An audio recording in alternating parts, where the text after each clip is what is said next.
C rolling.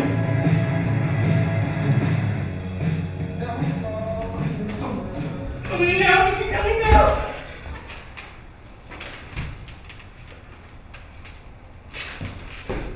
Jesus Christ! What the hell am I doing? Where the hell am I going? I was living here alone, minding my own business, and now suddenly I'm going somewhere. You fucking staring! Me? Yes! I haven't done anything! You came in here with the fucking shoes! What? Yes, you came in here in the middle of the night, freezing to death, wearing tiny paper shoes, little tiny paper. You don't know what life is like for me. I was a kid, you know, just hanging out. And I met this girl, Nora. And she got knocked up, by me. I'm not trying to remove myself, even if I felt removed at the time, even if I felt like I was living in a freezer. So I went to live with her, take care of her. But I never really loved her.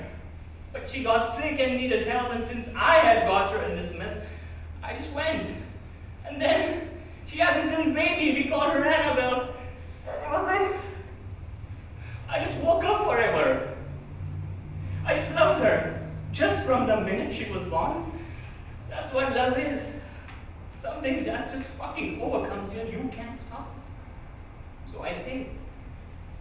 And when Annabelle got to about 3, she had all this little doll she played with all the time, and I was constantly finding these little doll shoes all over the house, you know. And then save them for her, and she would be so happy to see that long lost shoe and put it back on her doll's foot. So some nights, I would just get down on my hands and knees and just scour the living room for her, just in the hopes that I'd find a little shoe or something, you know, and next day make her happy. But this one fucking time I was sweeping up, and I think from the corner of my eye, I saw this little blue thing going into the dustpan, you know. But my mind was preoccupied, I wasn't paying attention, so I just threw it in the trash. But the next morning, the very next she comes downstairs with this barefoot doll looking for a little blue shoe, and I knew immediately. But you can't just go to the garbage bin every time a little blue shoe gets lost, so I lied. It wasn't really lying, because I didn't know that was the thing I had thrown away, but it was a lie because I did know. And now, I think about that lie all the time. So when you left the shoes out, what could I do? Do you see my situation? They were not nothing. There was something. I had to do something then with them. I had no choice. So I just put them in the drawer, put it on high heat. Here. Oh! There. Oh. I cooked them on purpose. Oh. I purposefully, willfully destroyed them.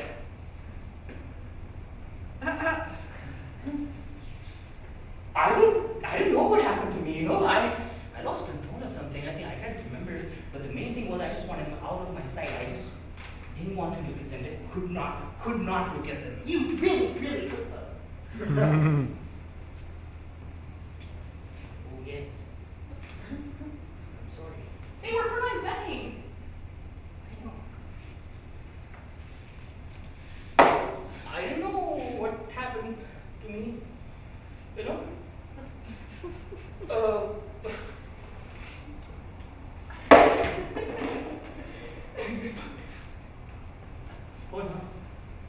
no! No, I'm fine. I just got And now you are crying. No, not really. This is not really crying. It is too really crying. No, I just get these tremors, these little tremors.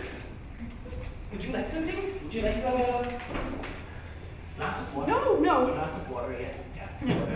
Yes. It wasn't personal, you know. It wasn't about I you. understand. I was just telling you. Where's Annabelle now?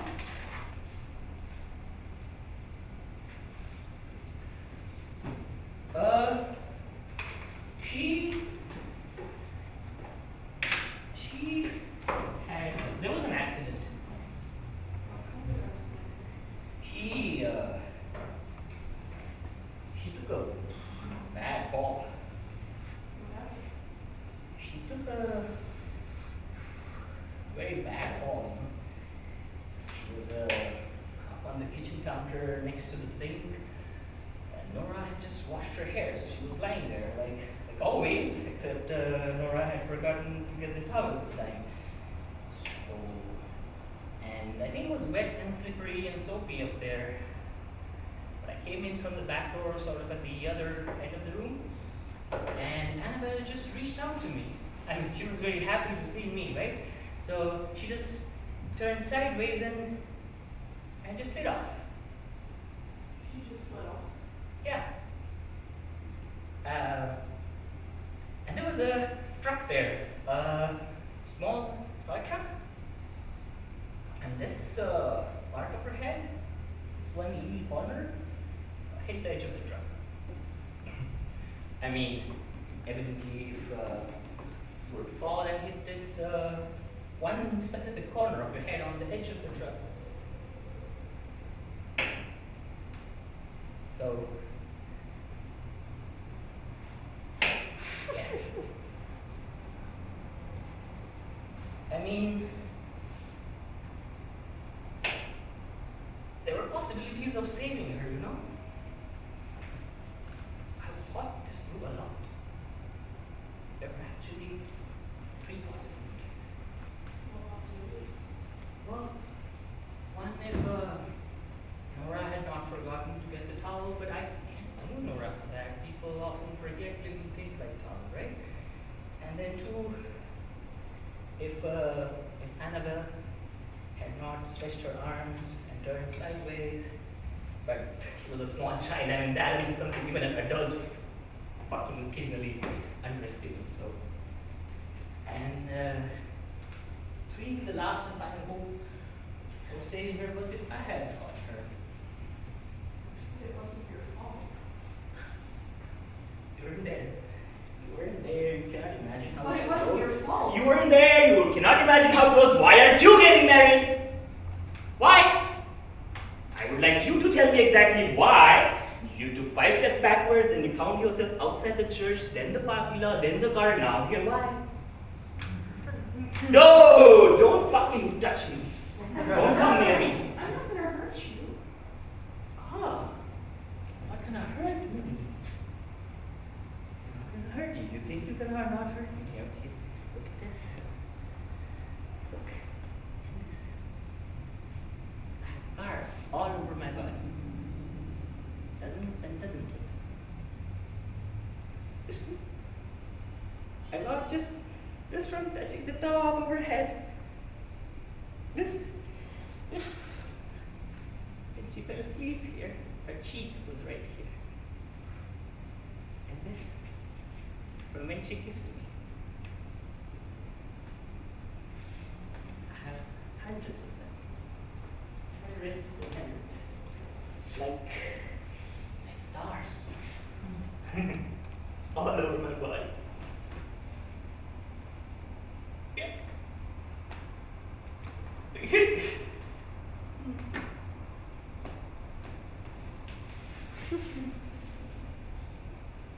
you ever think that when you were a little child, you were visited by extraterrestrials?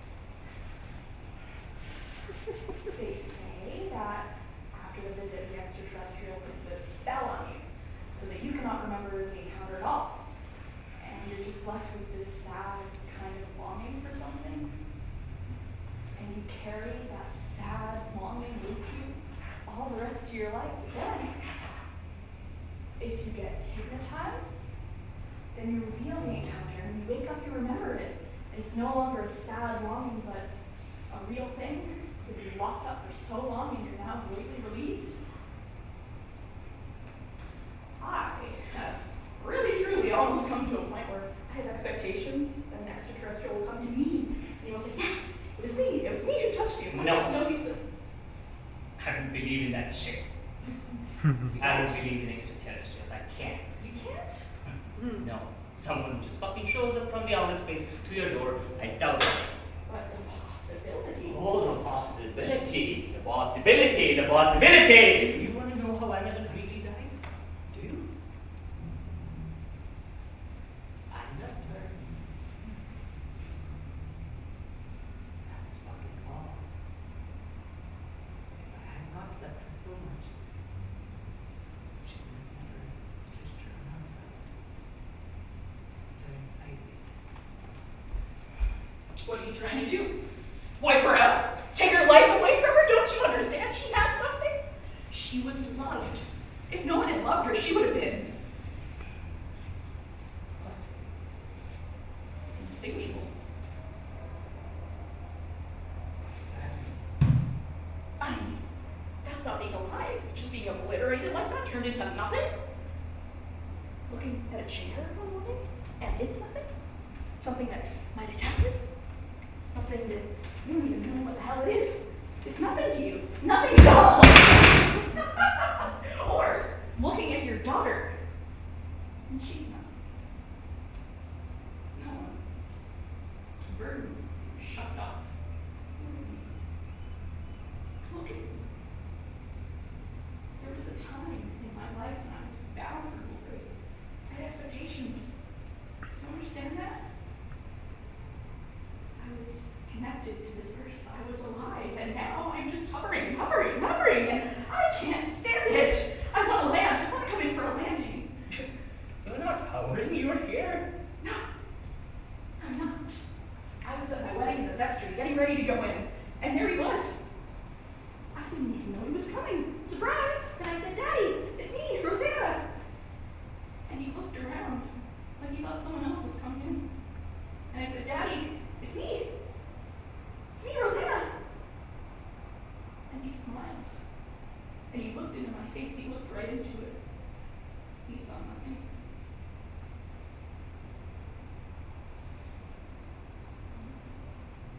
Just like that. Bam! Blink! All the bright places I had lived in went dark. I just wanted to help him. Bang the floodlights on. So I did. I knocked him against the wall. I punched him with my fist. His head started bleeding, but that didn't stop me. I wanted to hurt him. I wanted to kill him.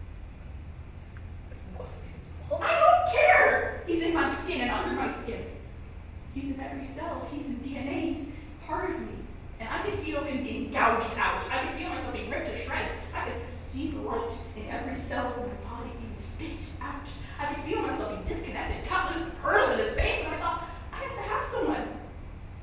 If I don't have someone, I will die. I will fly wild and crash. I need someone. Is that too much to ask for? Just one person who's awake and sees you. One person who connects you to this earth. One person who lets you know, yes, he's the one. He's the one. If I just know. Rosanna. No, you just want to wipe everybody out. No, I don't. Well, No. you don't have to worry about wiping me out because I'm not here. You're here. Please. Leave me alone. No, I won't leave you alone. Listen to me. You're right here. With me. This has nothing to do with you. Nothing. It's just me. Just you. Just you. There is no just you. Yes, there it is. I am. You're the prettiest girl I've ever seen. Your heart is beating very fast. No, it's not.